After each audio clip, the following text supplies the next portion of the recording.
fi di càlli cri de jalousie moo leen di yóbbaale mais mënuñ ci dara ils ne peuvent rien contre le président de la République Ousmane Sonko donc comme que nag noonu dem na yàlla may na ko dogal boobu nañ ko bàyyi jëmm ji mu ñibbi dem waxtaan ak askanam bu doyee les Sénégalais en février 2024 ñu votal ko bu doyul les Sénégal tan ku leen doy ñu votal ko mais tey am na lu nga xam ne aussi bu fekkee Ousmane Sonko en prison wala mu dal tey si Ousmane Sonko quand même ça sera quand même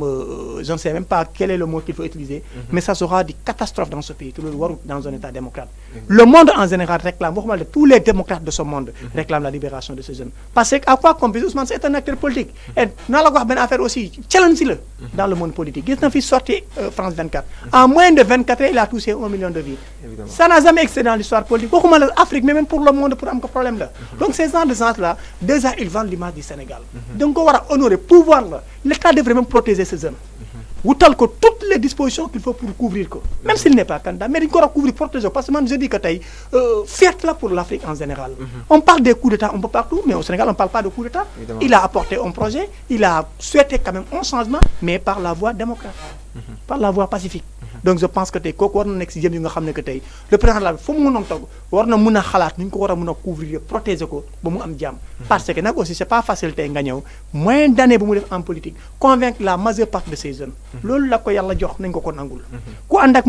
moom nangul ko lu ko yàlla jox du la wàññi dara destin yàlla laa ko jox mais n'empêche nag aussi yàlla bu ne doon candidat du mos a doon candidat yàlla bu ne doon président du mos a doon président gis nañ fi ku nekk on a vu tous les grands hommes qui sont passés ñi nga xam ne peut-être ils ont fait vivre le monde mais par contre amuñu sens bi moom nag même dans ses discours daf koy wax il n'est pas omnibulé par le pouvoir pouvoir fu mu ko fekk la koy bàyyi tiitalu ko donc je pense que ce genre de personne c'est une chose bu ñu war a protéger man parfois damay toog naan que jëmm ji don de Dieu la bu nga xam ne yàlla moo ñu ko jagleel suñu yittee moo waroon nekk lan couvrir ko protéger ko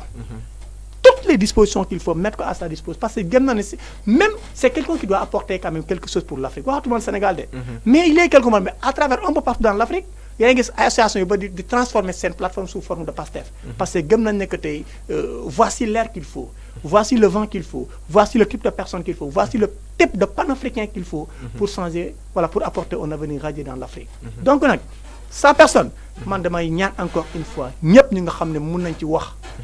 sa place n'est pas en prison sa place n'est pas quand même tête hôpital fait nekk entre la vie et la mort non c'est un jeune qui mérite plus il pouvait être dans ses fauteuils salon am toog di lekk ay milliards il pouvait le faire comme tout le monde mais il l'a pas fait il a opté la vie d'apporter un avenir radieux dans ce pays nañu reconnaître loolu haine bu cultiver entre ñoom jaru ko et dama ci profito képp ku xool magal bi ñu jógee nga lire histoire Cheikh Ahmadou Bamba ce qu'il a vécu avec le pardon qu'il a accepté képp kuy jullit rek war nga miser aussi moom parce que aussi waruñu woote gëmloo suñu bopp ne ay musulmans lañ te duñ ko pratiquer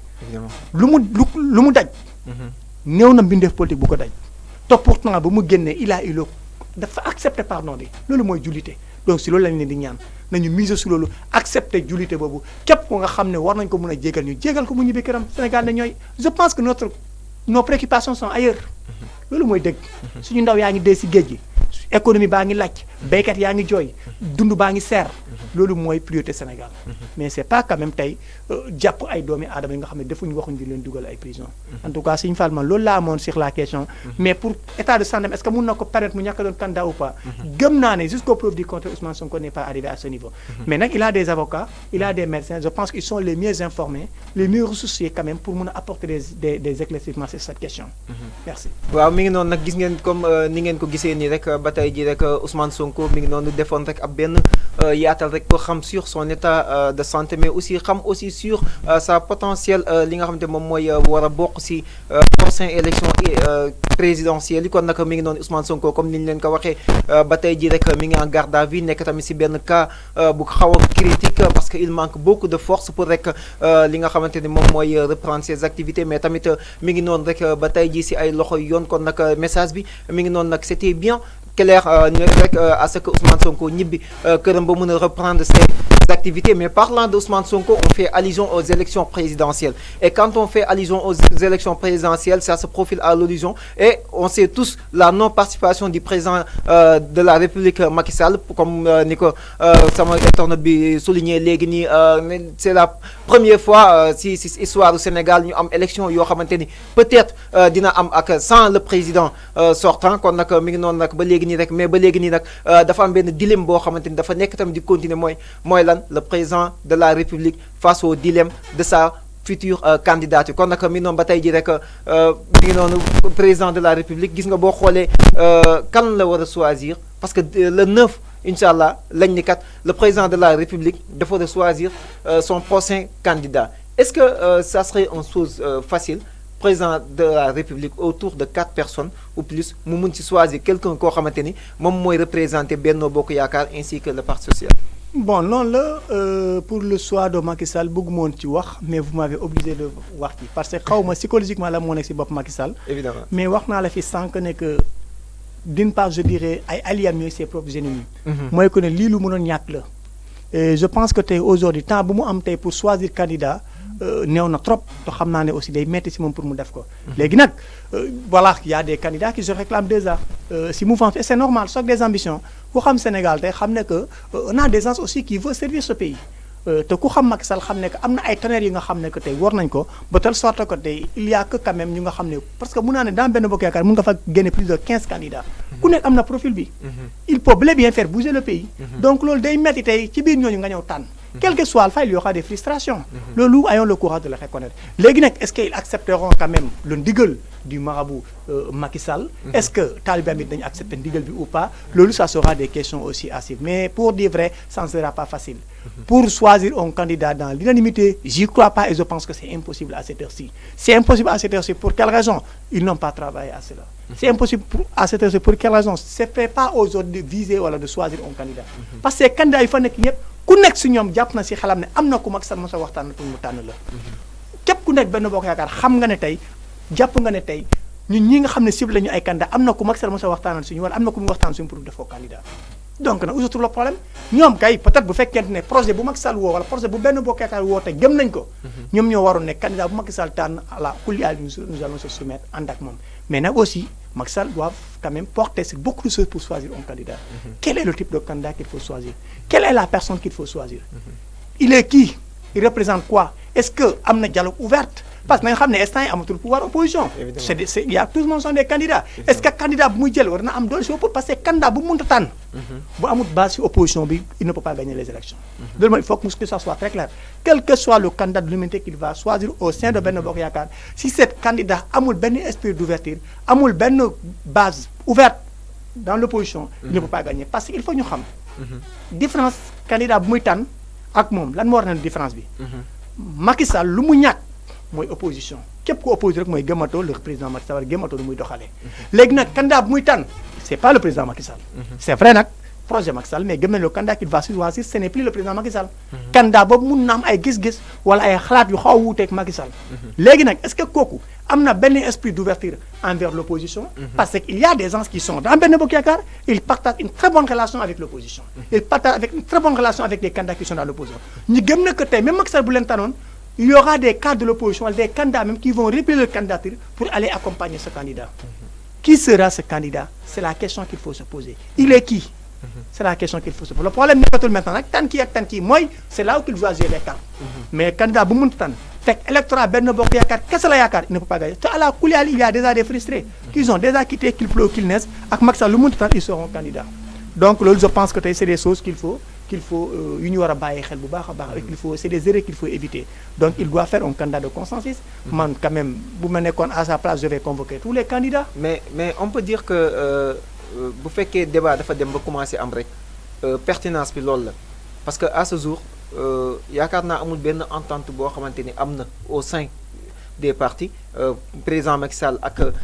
ñoom ñëpp est-ce que am na benn entente boo xamante ni tey jii mën nañ def benn choix boo xam ne parce que yaakaar naa ni si c'était si facile. waru woon am benn débat boo xamante ni le président de la République dafay jàpp ab date boo xamante ni si lay choisir mooy ki nga xamante ni moom mooy son prochain candidat mais d'après constat bi nga xamante ni dañ koy def d'après li médias yi di joxe d'après li ñuy gis ci une des journaux yi. dafa mel ni comme si que Amadou Ba le premier ministre moom moo nekk pole position d'après man li ma gis quoi. non loolu aussi wax ko reconnaître ko devoir la. bokk nag quand même parmi les plus bons profils yi nga xam ne que tey benn bokk yaakaar am na ko man personnellement pour dire vrai Amadou Ba mosuma ko gis ci ay détails mosuma ko gis fu muy xaste mosuma ko gis fu muy saaga mosuma ko gis fu muy am sax beneen interlocution avec l'opposition pour dire vrai tey bokk na je ne dirais pas il est le bon profil hein man sama yoon nekkul seen bon profil mais je dirais il fait partie parmi les plus bons profils am na ko tey na dal na léegi nag est-ce que loolu rek la ñu xaar ci candidat yi ou pas mais ce qui est si clair je peux dire que war na nekk un candidat de consensus dans l'opposition dans la société civile dans le pouvoir et dans d'autres partis parce qu'à la couleur il a toujours été intelligent sur ça moi je dirais quand même il est un candidat qui a préparé sa candidature il y a des années Amadou a toujours été serein il a toujours eu une vision que même après Macky Sall il doit apporter quelque chose pour ce pays man loolu vision boobu laa jàngat ci moom dafa teel a téye boppam teel a méfier wu lu bëri wala teel a maîtriser boppam même boo xoolee débat bu gouvernement bi desoon récemment pour parler avec sur la situation de Ousmane Sonko il a dégagé ses responsabilités wax na lu muy wax tranquillement question yëpp mu jox ko les autres il a écarté ñëpp besoin ne pourquoi il fuit le débat mais je pense qu'il a été très intelligent pour le fuir parce qu'il arrive à des moments yoo xam ne il faut prendre tes responsabilités Amadou je pense que tey man bon jàngat bi ma jot a jàng ci moom il est un jeune généreux il est un candidat aussi bu nga xam ne que tey war na mën a apporter lu bëri pour benn bokk yaakaar léegi nag je parle dans le cadre du consensus dans le cadre du dialogue dans le cadre bu nga xam ne que tey war na mën a réunir même des forces de l'opposition auprès de lui mais loolu benn profil la mais il y a d'autres profil de base profil de l'authenticité parce que boo gisee les autres candidats la ñuy critiquer Amadou Ba il n'est pas un authentique de benn bokk yaakaar Amadou Ba amul base loolu mooy seen wax et je pense que aussi c'est des questions qu'il faut éviter man je pense que dès qu'on parle d'authenticité il y a plus de démocratie amatul passe-passe amatul ngëm-ngëm amatul conviction parce que je pense que tey projet bu ñu teg kenn moomu ko bàyyi kenn moomu ko projet bi teg nañ ko te gëm naa ne war nañ ci liggéey ba mu des 2 mois nit ñëw nekk au nouveau adhérent gën a maîtriser projet bi gën a am les outils qu'il faut pour faire exercer ce projet jox ko projet bi deuxièmement on parle de base mais mun nga ñàkk am base am consensus man mun naa nekk exemple tey le maire de exemple tey de Dakar fekk man Dakar rek laa am mais à part Dakar aw ma beneen candidat bu ma jàppal je pense que tey c'est des choses qu'il faut dégager donc soit présidentiel dafa war su nekk soit bu nga xam ne que tey il aura un candidat bu nga xam ne day am base au niveau national bu ko choisir lu mu néew ne tous les 14 régions dina am ñu ko fa jàppal dina am ñu ko fa nangul mais nekkul une question d'authenticité nekkul une question de base nekkul une question de voilà quoi qu'il soit man daal loolu la am lu ma lay wax et en hors Amadou Ba aussi il y a d'autres candidats qui ont ce profil pour dire vrai je peux prendre Boun Abdallah Dionne il a toujours été certain aussi sur ce volet man il est un candidat bu nga xam ne yàgg naa ko suivre moom aussi mosuma ko gis ci ay détails il n'a jamais accepté certains détails ils ont travaillé le parcours sans vouloir accepter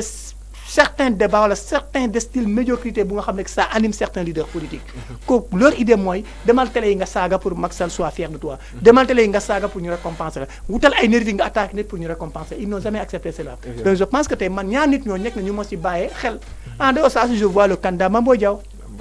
ku xam Mame Boye Diao xam ne il est un jeune généreux